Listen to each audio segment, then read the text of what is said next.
Hi, my name is Caitlin. I am making a video on the safety of children, so I'll be going over active supervision with children in a childcare setting.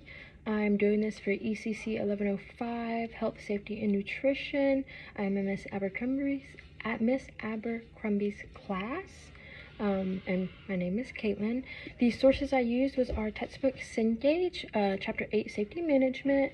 I also used www.nace.org and the DeKalb, Georgia Program Manual.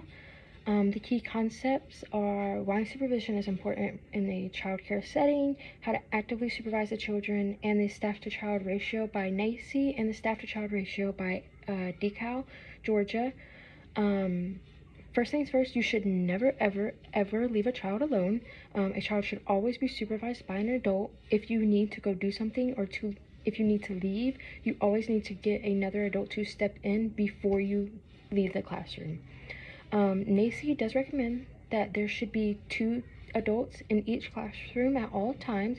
That way the children are adequately supervised at all times. Say you had children riding bicycles with a helmet in one area, and then across the playground there was children drawing with chalk.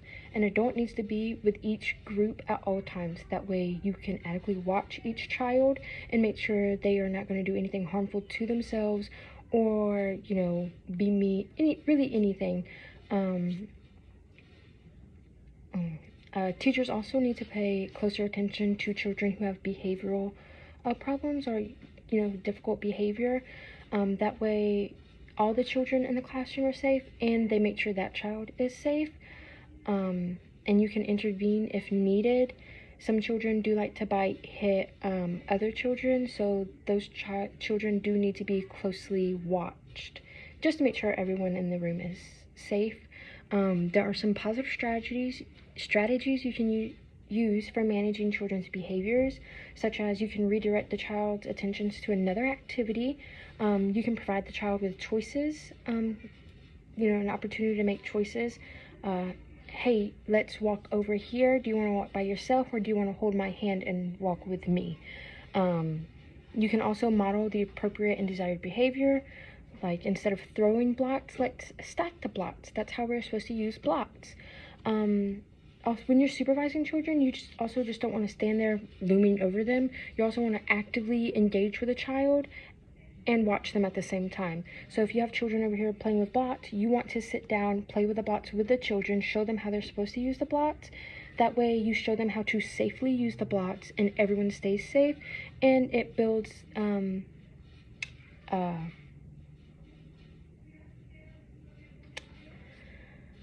it reinforces the correct ways to use these and to use the blocks. I don't know where I was going with that. The minimum and adult ratios for indoor and outdoor settings are generally established by individual state and child care license regulations. NACE's ratios are: infant is 1 teacher to 4 infants. Toddlers is 1 teacher to 6 toddlers. 1 teacher to 10 preschool age children, and 1 teacher to 12 kindergarten age children. For Georgia, the ratios are 1 to 6 for infants, 1 teacher to 7 toddlers. For 2-year-olds, it's 1 teacher for 9 2-year-olds, 14 3-year-olds to 1 teacher, 17 4-year-olds to 1 teacher, and 19 5-year-olds to 1 teacher. And for school age, it's 1 teacher to 20 school age children. Now, if you have a mixed age classes, you will always go by the youngest age. So for example, if you have 2-year-olds in with a 3-year-olds, you will go by the 2-year-old ratio, which is 1 to 9 for Georgia. Also, some instances you may need more adults than is recommended. Say if you go on a field trip, you may want to take extra adults. That way you have proper supervision for each child. Say if you go to an airplane museum and they split you up, you want to make sure you have 2 adults for each groups, so you want to take 2 extra adults. That is all for supervising children and active supervision and ratios. Thanks.